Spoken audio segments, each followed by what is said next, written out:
Chapter 1. The mid-rise apartment complex stood proudly just inside the ribbon of light, 2 blocks over from the crosstown darkness. The 2-block safety cushion was called Broadertown by the good citizens who walked through it on their way to work every day, but the cops who patrolled it at night called it by another name, the DMZ. The developer of the complex had received a massive tax break from the city council in exchange for his pledge to create a highly prized area of urban green. 3 of the apartment buildings were constructed at a slight angle to the street so that their intersections formed a triangle. The developer emphasized the triangle theme with a concrete walkway surrounding a patch of grass. The walkway was dotted with wrought iron benches. Don't tell me about Ginza. Don't tell me about Hong Kong. The developer had bragged at a black tie party for one of his wife's pet charities. Maybe there are cities where they rent for a few bucks more per square foot, but when it comes to the bottom line, Gotham is king of the heap. For what I got for building those dinky little plazas the city council loves so much, you'd have to cover the ground with uranium to make it worth any more. And what do people use the plazas for? A vapid young woman asked. Damned if I know, the developer said.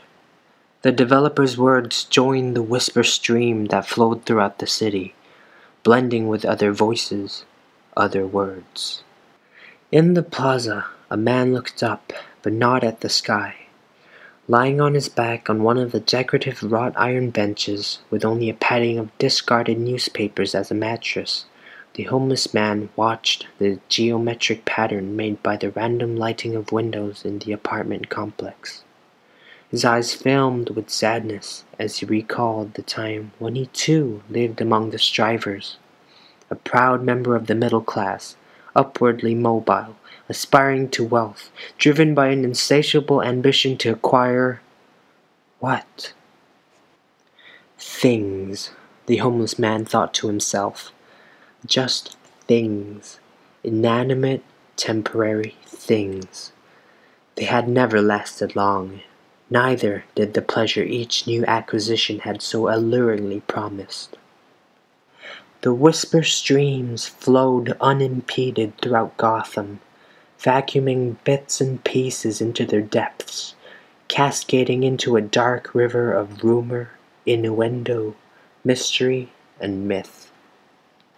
If the homeless man's gaze had taken a slightly higher arc, if his distance vision had been sufficiently sharp, he might have locked eyes with the creature of the night. A shadow-shrouded figure watching from a perch atop the mid-rise building.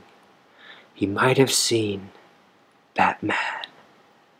Or more correctly, he might have seen a gray and black-clad figure, a caped and cowled masterpiece of urban camouflage. He might have seen a presence. Despite the thousands of criminals the Batman had faced in his years of subterranean combat, not a single one could claim to have seen the man behind the mask. The Batman was a hyperhuman phenomenon, a living ghost, skillfully surfing the whisper stream throughout Gotham's underworld, a terror to terrorists. Some said the Batman was a rumor himself, just an exaggerated legend, like the alligators in the sewers. But nobody said it loud, and nobody said it long. The Batman stood motionless, his combat-trained eyes sweeping the ground, focusing and refocusing as rapidly and smoothly as a falcon's. How you see is stronger than what you see, the crime fighter thought, recalling one of his earliest martial arts lessons. The whisper stream swirled into the triangular park, a temporary delta in an infinite river. The Batman had followed the stream patiently. Now he willed himself into a rest state, slowing his heart and lungs, going quietly inside himself, no longer using just his eyes, but his whole body as a sensor. They would come soon. The Batman knew this, and for all his scientific knowledge, for all his sophisticated machinery, he could not have said precisely how he knew. The homeless man took out a crumbled cigarette, his last one. He scratched behind his ear, ruefully remembering how he used to enjoy a rich Cuban cigar every night with a glass of claret before he retired to his bedroom. At least I'm free now, he thought, patting his pockets, the cigarette dangling from his lips. Looking for a match, old man? The homeless man sat up suddenly, seeing the three teenagers standing a few feet away, their leather-jacketed bodies forming a triangle as though to mock the plaza itself. The homeless man was paralyzed with fear. He didn't read the newspapers, but he listened to the whisper stream, and he knew what the gang wanted. "Leave me alone!" he shouted, but the shout came out a whine, low-pitched and weak, a goad to the gang. The leader, the one who spoke first, snapped his fingers. A flame shot out, almost a foot high. The flame made another of the boys giggle, a high-pitched crackle as jagged as broken glass. The third youth pulled out a plastic squeeze bottle from inside his jacket. The homeless man knew what was inside the bottle. He would have known even if the sharp smell of gasoline hadn't filled the plaza. Bum burning, they called it. The latest sadistic entertainment for random violence youth gangs that stalked parts of Gotham. It was easy enough. You find a homeless person sleeping, you douse him with gasoline, then you toss on a flaming match and watch the fun. "I'm not a bum!" the homeless man screamed in his mind. "I'm a person! I have a name!" But no sound came out. The gang started its dance, moving into practiced positions, guarding against the victim, trying to make a run for it. The homeless man felt the will to resist run out of him like sand through open fingers. "Douse him, Rash!" the giggler said. The homeless man covered his face. The gang closed in, the giggler forcing the homeless man's shoulders back against the bench. The homeless man opened his eyes, staring into the face of his tormentor, desperately seeking... what? Understanding? Human compassion? But all the homeless man saw was the self-absorbed gaze of a psychopath whose idea of fun was tormenting others.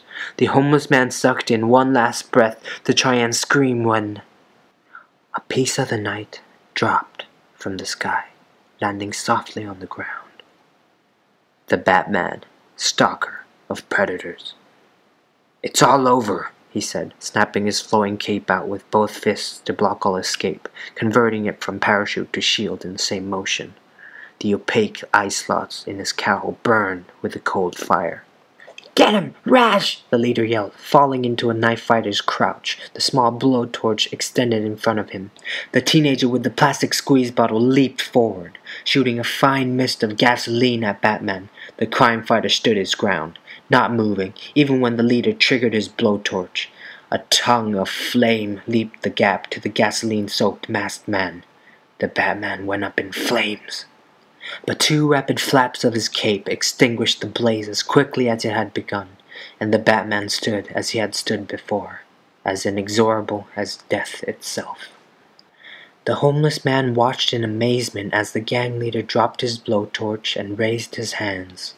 The one they had called Raj tossed away his squeeze bottle and followed suit. But the giggler pulled a gun. The chrome semi-automatic pistol gleamed in his hand. Another psychotic giggle escaped his lips as he leveled the weapon at the still-standing Batman. "Let's see you laugh this one off!" he shouted.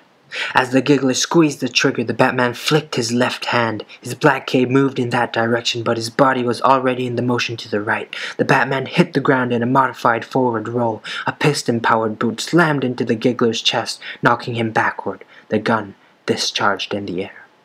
The Batman rolled smoothly to his feet, looking down at the giggler.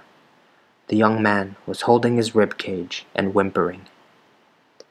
After that, it only took a quick call on the Batman's direct link transmitter to bring a pair of squad cars to the plaza.